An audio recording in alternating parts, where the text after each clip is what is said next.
Good morning and welcome to Walking with Watches.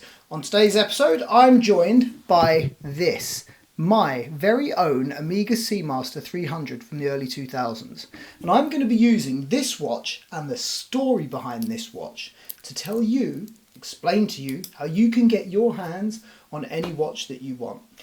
And I'm going to be cooking a chicken curry for some friends who are coming over for dinner tonight, so stick around and I'll teach you that too.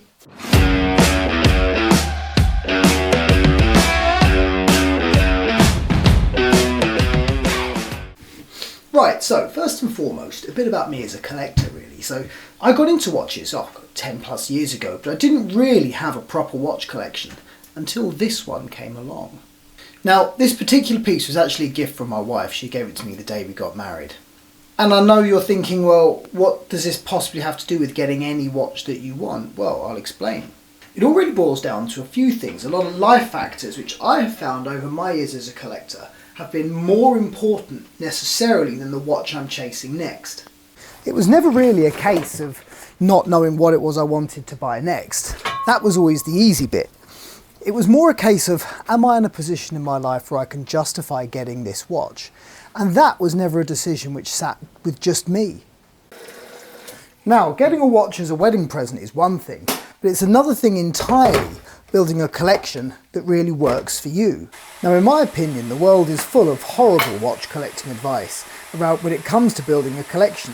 Things like you must have a chronograph, you must have a dress watch, you can only have one diver. These are all just bad advice. Plus it started raining, so I've had to knock the gardening on the head. Never mind, I've got proper work to do anyway. So instead of following an arbitrary list of ridiculous rules, what you should be asking yourself is, what do I like and what am I in a position to buy? The idea that I would one day own a real Omega or a real Rolex or a real Grand Seiko at the beginning of my watch collecting journey seemed absolutely ridiculous. These were things for people who were in their 50s. These were things for people who had lots of money. I was 21 at the time. It seemed impossible that you would ever be in that position to buy them. Until one day, wifey comes along and presents me with this.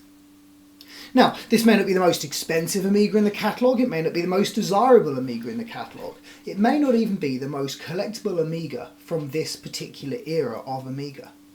But that doesn't matter to me, because to me this was the watch I wore the day I married the love of my life, and this was the watch I wore on our subsequent honeymoon to Italy.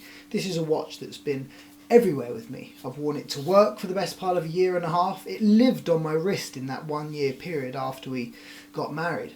It was a watch that was on my wrist the day my son was born. And this is where a watch can become so much more than just a way of keeping time. A watch is a witness, and a watch can be a guest along for the ride with your life. It's something that you can look at, and every time you do, you're not just seeing the time, you're seeing 1,000 other things that were there with you whilst you were wearing the watch.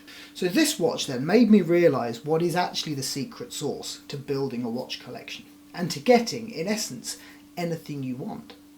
The first rule, and I know this is one that the younger viewer is not going to like, I know I sound like a cynical old head, but you know what I mean, which is patience. You want it all now. I understand, we all want it now, but there is no good reason to take on bad debt in pursuit of a watch. There's no good reason to put watches ahead of real things. Things like getting a deposit for a house, paying off your education, getting some money away for your kids. These things aren't going anywhere. There will always be time when you can expand your collection. It's not as if you don't have a watch by the end of the year, all watches all over the world are going to cease to be.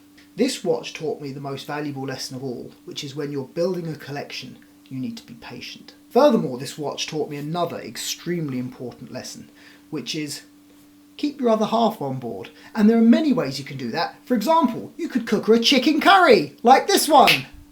Right, good glug of oil, and then you're going to brown your chicken thighs. Here we go. They're not quite done, but when they are, just get them off the heat. Then a good mix. Right, they're on their way. In go some dry spices. Right, they're coming on nicely. Garlic ginger paste, about 2 tablespoons. Chili powder, about 2 tablespoons.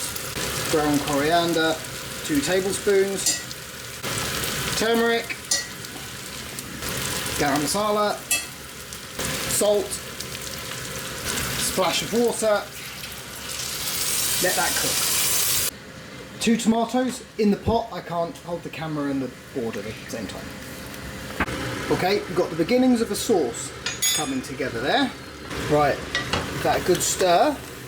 Then we're going to simmer that for about 40 minutes or so. Bish, bash, bosh.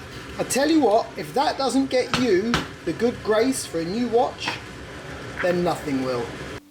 I know, right? The only thing I forgot to say at the end of that video is you need to put a bit of fenugreek leaves in just when you're a few minutes before. Yeah. When you're building these collections, keeping the immediate family on board, keeping a sensible, patient head, ignoring all of the ridiculous rules which float and exist around watch collecting, like you must have 1 of these, must have 2 of these. Wear what you like. It doesn't matter what other people tell you to wear. In a sense, that applies to me. It doesn't matter what I'm telling you to do now. If I've learnt one thing, if this little Omega, this 20-plus-year-old mid-size Omega has taught me one thing, it is that you don't need to rush. Build your collections slowly. Look after the people around you, get them on board with the hobby, and before you know it, you'll have a collection that you can be really proud of. I look at the first 4 or 5 watches I bought and they were all rubbish. You know, it took me a little while to work out exactly what it was that I wanted and what it was I liked. And actually, operating at a lower price point is a really, really great way to do that, because you can start learning what works for you, what doesn't work for you. Are you a dive watch guy? Are you a dress watch guy? Are you a chronograph sort of person? Are you a show-off sort of person? Or are you a bit more, you know, a bit more reserved?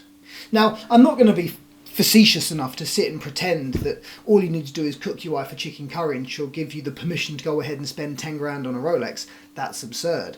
But what I am saying is that if you can take your time to save up for a watch so you can buy it responsibly, you know, a cheeky curry just before you tell her what you're going to go and spend it on. Didn't hurt me. This little Omega is the lesson, isn't it? It's that you can have any watch in your collection. Just be patient, don't rush, save up, look after the people around you, and you'll get there. Any watch you want, you'll get there. Just give it time.